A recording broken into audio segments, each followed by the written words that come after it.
Today is Monday, July 2nd, 2012, and we are interviewing Frank Morea at the Rockland Independent Living Center in New City, New York.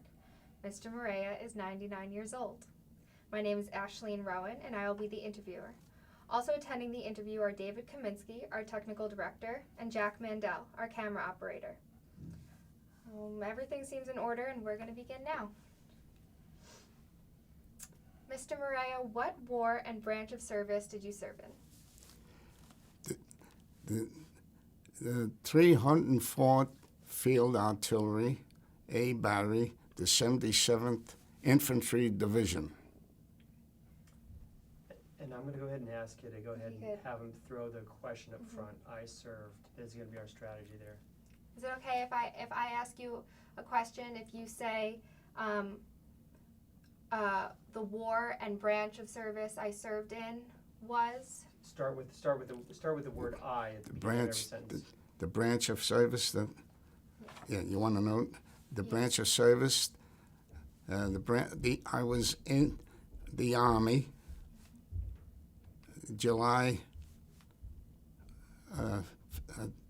23rd, 1942 to December 15th, 1945. What was your rank? My rank was sergeant. Where did you serve? I served in the Pacific. Where and when were you born? I was born in the Bronx at 152nd Street and Morris Avenue, What's your birthday? June 22nd, 1913. What were you doing before you entered the service? I owned 2 dump trucks, and I was delivering fill to LaGuardia Airport for 4 years to build the LaGuardia Airport, the runways, much longer than they were. For 4 years, I filled the dirt on the airports. And how old were you then? I was in my 20s. Should I say 25? 25. Until 28 when I went into the service. And were you drafted or did you enlist? I was drafted. Do you remember the date that you were drafted? Yes, I gave you that date, July 23rd, 1942. Okay. Wait a minute, I'm sorry. It was March. March. Did I say July? No, before 2? Yeah. I'm sorry. It was March. March 23rd. Yeah. What do you remember from your departure to training camp? The training camp? Well, the training camp was in Fort Jackson, South Carolina, and I trained in the swamps of Louisiana for a few months. Then I trained in Phoenix, Arizona, at Camp Hyder, Arizona, in the desert for another few months. Then I was transferred up to Pennsylvania to train how to live in the freezing temperatures. And that was my training that I received before going overseas. That sounds harsh with you go from the extreme heat to Exactly. the cold. It was because when we arrived in Pennsylvania, there was so much snow on there, and the officer says, "Here's where we sleep, on the snow." So I slept in the truck. Because they say pitch your tents. Where can you pitch your tents? Did you sleep in your truck often? Oh, not often. No, we were only there not too long. And till a few days, then we pitched our tents and stood there. Did you have your own truck while in service? Well, I happened to be the motor sergeant for A Battery, 304th Field Artillery Battalion, and I was in charge of the motor pool, and I instructed all the drivers how to drive, and I was ahead of the mechanics, and I also taught the drivers how to put the howitzers in place for the officers on every island. And then after we had the howitzers in place, then all my drivers and mechanics, we used to form a perimeter around all the gunners so no Japs can get to them. And that was my job. How did you get that job, the position with the motor vehicles? How did I get that job? Well, I was first, when I joined the Army, they put me in KP, cleaning dishes and peeling potatoes for 12 hours a day. So I asked, how do you get not out of that, doing that job anymore? They says, well, you got to become a non-commissioned officer. So in 3 months, I was a corporal. So I wouldn't have to do that KP duty anymore. And then I had a lot of qualifications with trucks all my life, see? And my Captain Dickens sent me to Fort Sill, Oklahoma, motor school. And when I came back from there, they made me the motor sergeant. That's how it was made. I had a high rating in that motor school. That's how I became a motor sergeant. And then I wanted to become a warrant officer. And my captain gave me a very nice letter. I have it somewhere there. It gave me a nice letter recommendation to be a warrant officer, but they put you in the middle of about 10 generals, and they keep continuously asking you different questions while you're standing at attention, and you have to answer them perfectly.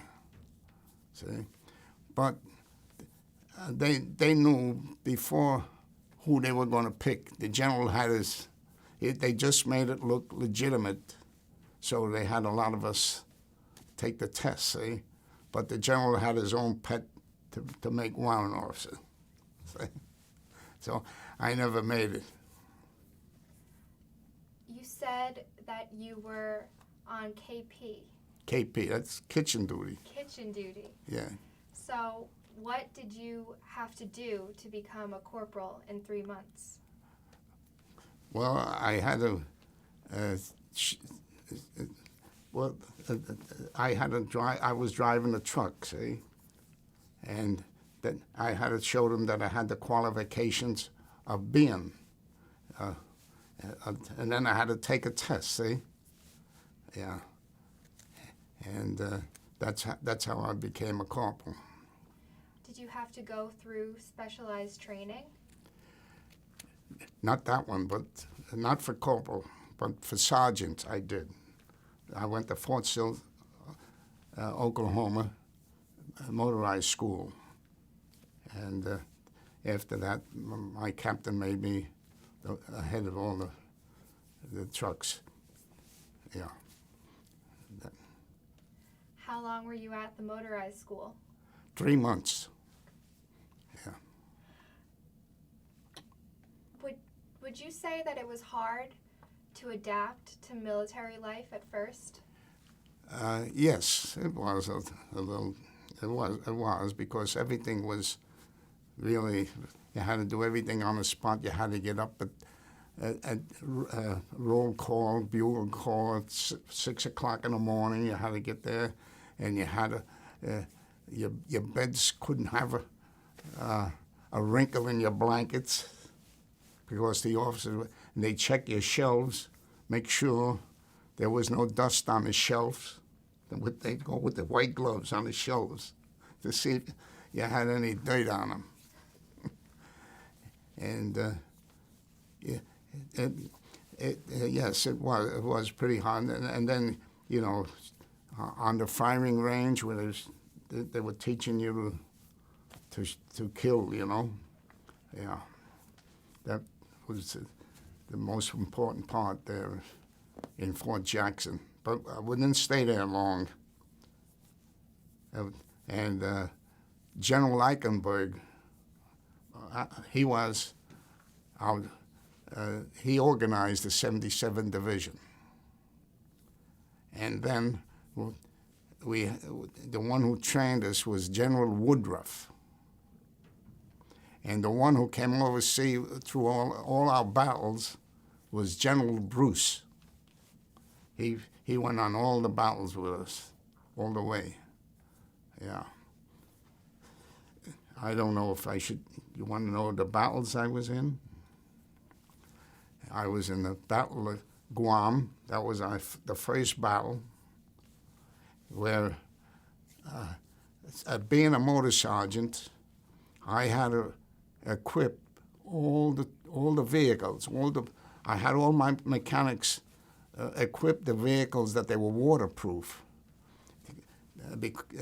We had put waterproof grease on the distributor, on the wires, on the spark plugs, and we had to take off the fan belt, and we had to make a hole in the hood. We had to take the air filter out because we didn't want no water to go into the carburetors. So we put a big hose through the hood, made a hole in the hood, and put a big hose about 4 foot high, so no water would go into carburetor in the trucks, because the trucks, when they hit the beaches, we were always in 2 or 3, 4 foot of water, and we had to get onto the beach, see?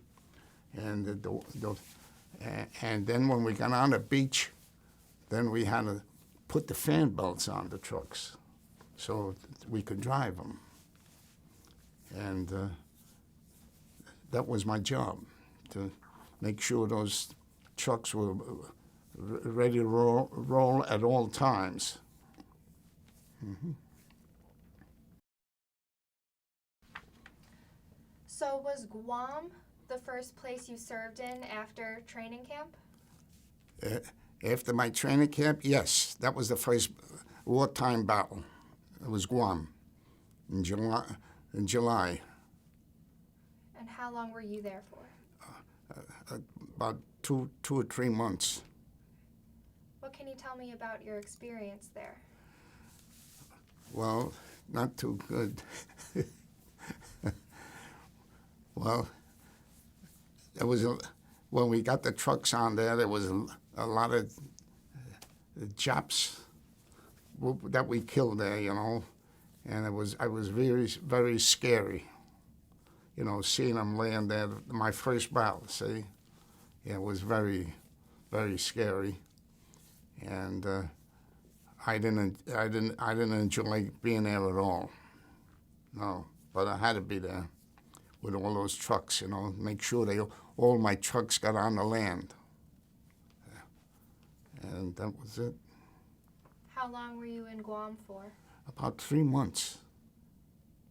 Yeah. Yep. Then the next one, should I answer that? Was Lady. And that is where General MacArthur was wading in the water with us, going on onto Lady. And again, on that island, I also had to waterproof my trucks so they can go through the water. When the LSTs drop down their ramp, we can drive the trucks onto the beaches. And there is,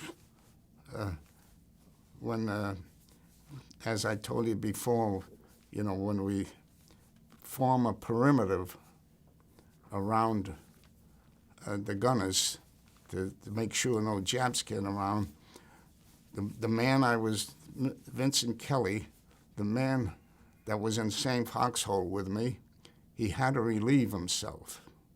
And he stood up to relieve himself, and the Jap killed him right away. He got he shot him right in the heart and killed him. And Sergeant Barone and myself, we got a truck. We took a life in our own hands. We put Kelly in the back of the truck, and we drove him to the medics about 100 feet down, and I had to put the lights on the truck, and because the men was in the foxholes, and I didn't want to run any of them over. I took a very big chance on my own life of being killed on putting those lights on. And by the time I got him to the medics, he was dead. That was Private Vincent Kelly. Yeah, he was one of my drivers. Yeah, that was very bad. And I couldn't stop shivering that night, on account of that. I couldn't, I was going like this all night.